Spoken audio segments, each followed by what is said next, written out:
Mari kita berhitung sejenak. Jadi pada dasarnya semua manusia kan memang harus bekerja, entah berwirausaha, entah jadi karyawan kan ujung-ujungnya memang untuk cari penghasilan tuh. Ya sebagian untuk biaya hidup, sebagian masuk ke bank.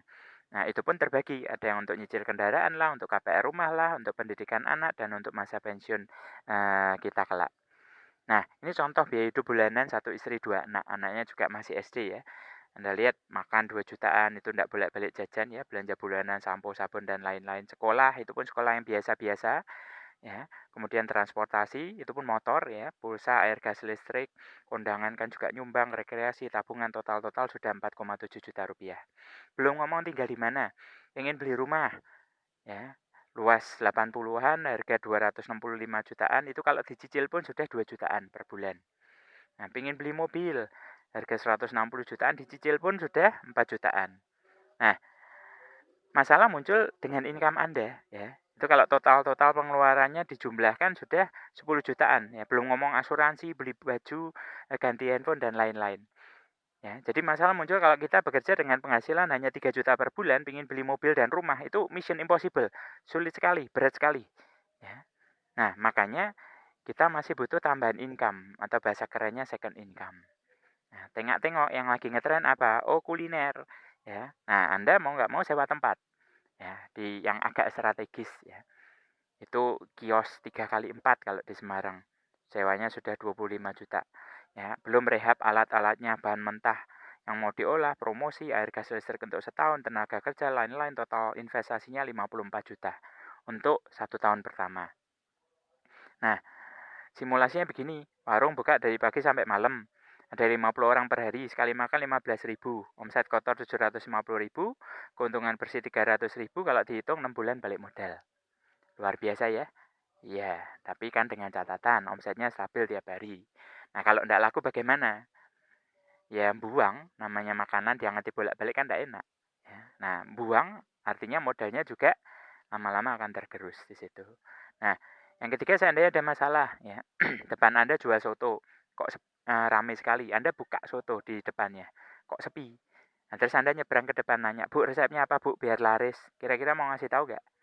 Ya jelas nggak mungkin, kan pesaing, ya kompetitor. Jadi 6 bulan itu baru sekedar balik modal belum ngomong untung. Nah, yang kami diajarkan ada 2 kata kunci kalau bisnis Anda mau besar, bisa ditinggal-tinggal jangka panjang. Yang pertama adalah leverage. Leverage itu daya ungkit. Ya. Jadi kalau bisnis Anda tidak bisa di leverage, bisnis Anda tidak akan kemana-mana. Contoh realnya begini, di Semarang ada sebuah lumpia yang enak sekali, lumpia Gang Lombok ya. Ini sudah 3 generasi bertahan dan tidak ada cabangnya. Ya, berbeda dengan McD. Ya, beberapa kalau generasi tua biasanya nggak cocok dengan rasanya. Tapi Anda pernah lihat nggak McD sepi? Nggak kan? Ya. Nah, jelek-jelek 20 juta masuk tuh. Nah, pertanyaannya di Indonesia ada berapa McD? Ratusan mungkin. Nah, di dunia ribuan mungkin. Jadi omsetnya McD sehari bisa mencapai puluhan miliar. Ya jelas, ya luar biasa. Nah, yang membedakan apa? Karena si McD ini diwaralabakan sementara si lumpia tidak. Jadi kembali lagi, kalau bisnis Anda tidak bisa diwaralabakan, ya nanti nasibnya sama seperti lumpia. Sudah puluhan tahun ya gitu-gitu aja. Ya. Nah, yang kedua pemilihan besar. Maksudnya begini, kalau Anda ditanya jualan Ferrari sama jualan mie instan, mana yang lebih keren? Ya jelas Ferrari. Untungnya juga lebih gede, ya, tapi lebih sulit dijual. Ya. Beda sama mie instan. Ya, untungnya kecil, tapi mudah dijual. Sehingga yang menjual banyak sekali. Ya, nah, Anda ngelihatnya jangan dari kacamatanya bakul mie instan, tapi ngelihatnya dari kacamatanya Anthony Salim. Ya, Anthony Salim itu bosnya Indofood. Ya, sehari bisa produksi 50 juta bungkus, entah itu Indomie, Supermie, Sarimi, Popmie. Ya. Nah, kebayang nggak luar biasa gedenya? Ya, 50 juta bungkus kalau Anthony Salim ngambil 100 rupiah saja itu sudah 5 miliar. Kalau 200 rupiah itu sudah 10 miliar per hari, kebayang ya? Per hari. Berarti sebulan dapat berapa? 300 miliar setahun. Nah, triliunan itu. Ya, jadi kalau Anthony Salim termasuk orang ketiga terkaya di Indonesia ya memang luar biasa. Ya memang terbukti. Ya, bisnisnya mie instan. Kecil-kecil tapi banyak. Ya, nah itu kekuatan hukum bilangan besar. Ya, nah contoh lain, kalau Anda nabung di bank BCA Mandiri misalnya, kena admin 15.000 rupiah. Nasabahnya BCA Mandiri itu minimal 5 juta pasti ada. Jadi dari adminnya saja mereka sudah dapat 75 miliar, belum dari bunga kredit ya. Nah, contoh lain, Jarum, karyawannya 40.000, kerja 8 jam sehari. Jadi sehari dia punya 320.000 jam kerja per hari. Ya, orang bilang apa? Waktu adalah uang, time is money. Nah, terbukti kan? Nah, itu Budi Hartono, orang terkaya nomor 1 di Indonesia, sudah 8 tahun lebih belum tergeser. Ya. Nah, yang kami tawarkan apa? Ya, sebuah bisnis yang modal awalnya hanya sekitar 3 sampai 12 juta Anda bisa milih. Ya. Nah, semua orang bisa lah cari pinjaman kalau cuma segitu.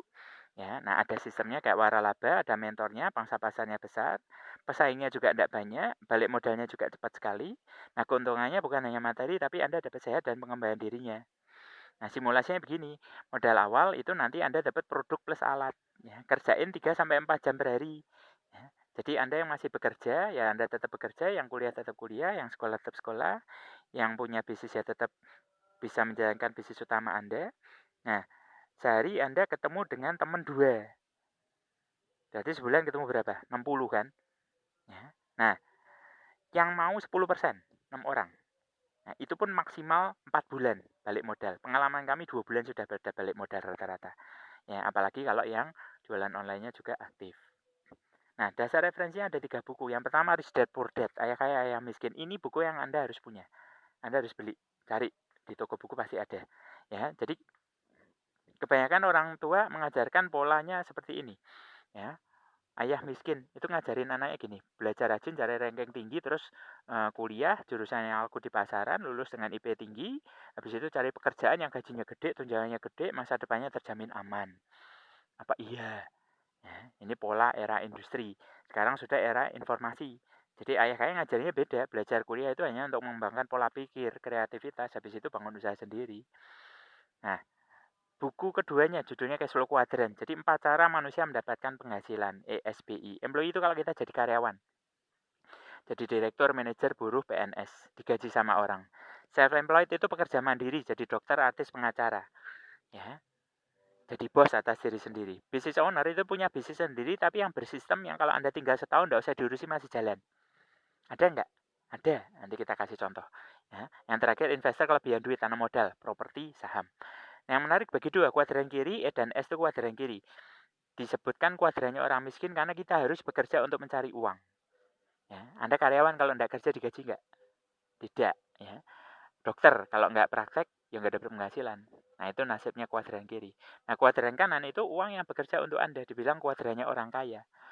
Karena di kuadran kanan, kalau contohnya Anda jadi investor punya duit 100 miliar, yang paling gampang depositokanlah 100 miliar Anda.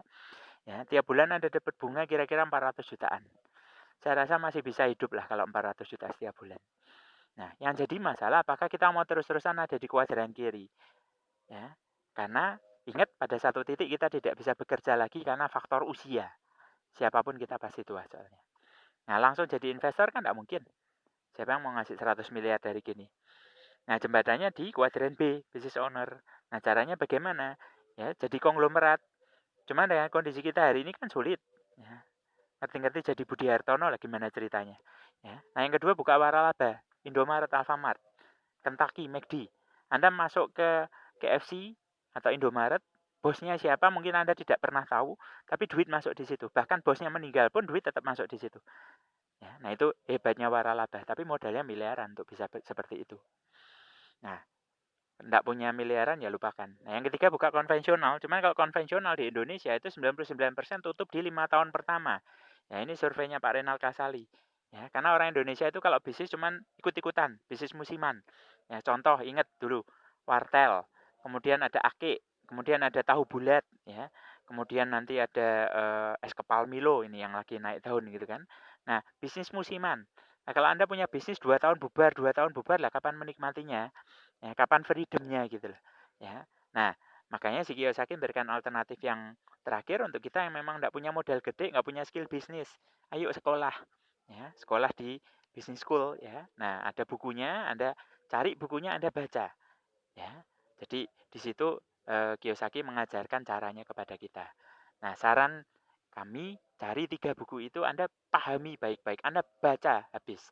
Ya, supaya Anda ngerti konsepnya yang namanya aset itu bagaimana, yang namanya mengelola keuangan itu bagaimana, yang namanya uang bekerja untuk Anda itu bagaimana.